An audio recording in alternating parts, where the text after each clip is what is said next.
Yo, yo, yo, what is happening, you absolute legends? Hope you guys are having a great day today. All right, let's get cracking. So, what I want to talk about today is actual energetics. So, energetics are how you modulate the field in an emotional capacity.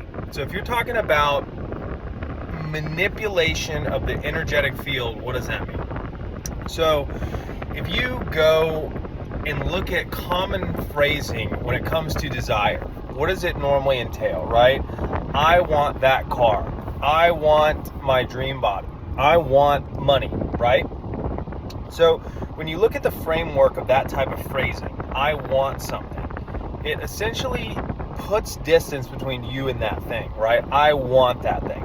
So you can tackle that from a language standpoint, right? And if you flip it, you say, I am that thing and I have that thing. So when you look at everything being right now, you want to control your emotional awareness in a way to where it's predominantly on being and having, right?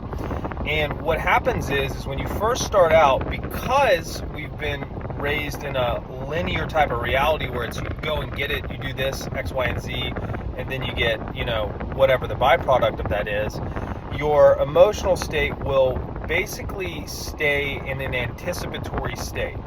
So when you begin being and having, it doesn't feel natural to you.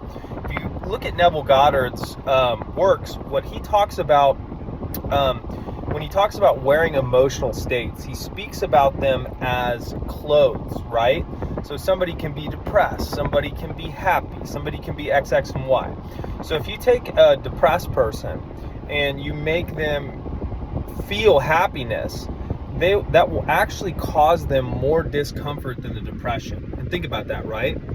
Even though the happiness is objectively a better emotion, because their emotional substructure is conditioned to depression, that change will feel unnatural. I'm not going to say uncomfortable, but I will say unnatural, because the grooves that have been built into them are built for that type of depressive frequency. So when you put in a happy frequency, it has to rework its entire structure. So when you go through the process of manifestation, right, which is a metaphysical process, there are physical processes to get what you want, right? You can physically go to the store and buy things and do things, etc., right? I'm not knocking that at all. I'm talking from a metaphysical standpoint. When you metaphysically want something, right, it's a recognition of something that you would like to be more intimate with or have closer to your proximity or to experience more dominantly in your environment. Okay, good, you clocked in. Second thing is you have two options. You can go and physically pursue that thing, right? And you remain in the identity who doesn't have it, and they have to do all these things to get it. And then once they get it, boom, they give themselves permission to have it. Or you can flip it and invert it, which is, in my perspective, the correct way to play reality, where you become the person who has it and you practice that frequency from the inside and you draw it into you, right? The reason that you use the internal work to draw it into you is because it allows you to have things that don't require a logical path. When you have a logical path, it means that you have to go and basically sell your mind that is dictated by your five senses that it's a reality that's even possible. So if you have something that you want, but your logical mind will not see a way how to do it, it will either go and try to find a way or do anything like that, or do things similar to that to basically map out a pathway that logically, based on your information and the information of those around you, seems reasonable and you can go get it, right? Totally fair, reasonable way to do things. But when you want something that is intangible, that your belief system won't allow you to logically have, you either don't get it or you operate from a metaphysical standpoint and become the person who has it and allow the external holographic mirror to manipulate itself to reflect your internal energies. So when you go into that second option and you want to pursue something through a metaphysical sense, what you're essentially doing is you're changing your energy structure to be a frequency match to it, right? So when you're a frequency match to it, any type of desire of not having it is simply just a guidepost of where that energy needs to be reworked. So if you want more money or you want a better body, right? So say you want like six-pack abs or something like that. You wake up, you don't have six-pack abs, you want six-pack abs. You would want to cultivate the chronic feeling emotional state of what it would feel like to wake up with six-pack abs, right? And what happens is when you first start doing that, your brain will flag 1,000 times, look at your stomach, do this, do that, blah, blah, blah, blah, blah, right? Like it will show you all these different things of like why you don't have it. And that's normal and natural because your predominant state of not having it is the reality that's currently got that momentum, similar to, you know, if you take the depressed person and you try to make them happy. I'm not saying one is better than the other. It's just frequency A versus frequency B. Frequency A has more momentum. Frequency B needs to be broken in. So if you treat being, which is I am this now, and having, which is I have this now, as feeling states, as new clothes, and you decrease the importance level, and you basically just say, oh, I'm just, you know, going from frequency A to frequency B. It's already mine. I just got to lock in on the frequency, and it's normal that it doesn't come to me right away, and it's normal that it's not immediately feeling natural because I have to break in this feeling kind of like I'm wearing new clothes.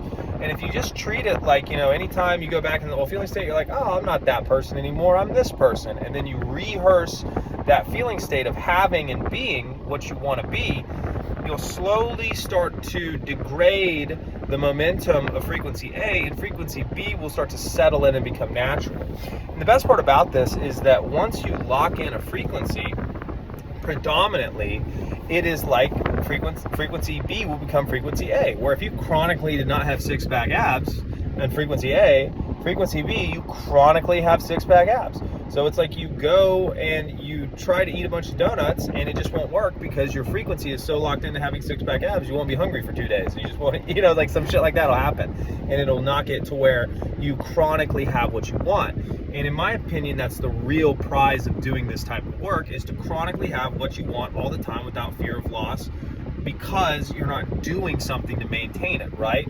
If you want to be in a state of wealth where you chronically have a certain type of income, what, in my perspective, people really want is that type of safety net, assurance, knowingness that they are chronically being paid, able to do what they want to do without fear of losing income, being able to do literally anything, being able to afford anything, right? Now you could put a monetary figure on that. You could linearly go and work to make that a reality, and then invest in properties and do all these other things. And that's a totally viable way to do it, right? But what happens if those properties go down? What happens if this goes down? What happens if a circumstance changes? You got to deal with that external circumstance and fix it. With the frequency work, when you operate from that inversion, what happens is that frequency is incompatible with any other frequency, for better or worse. So if you have that frequency really locked into what you want, that frequency, if the condition externally changes, will find a new condition and lock into it. So that's why it's a way more permanent solution to problems. So if you think about, like, if you've ever seen people who always date the same type of person, right? Like a girl who always dates some scumbag guy, and then she breaks up with him and she finds the same dude. He's just a reskin of that dude, right?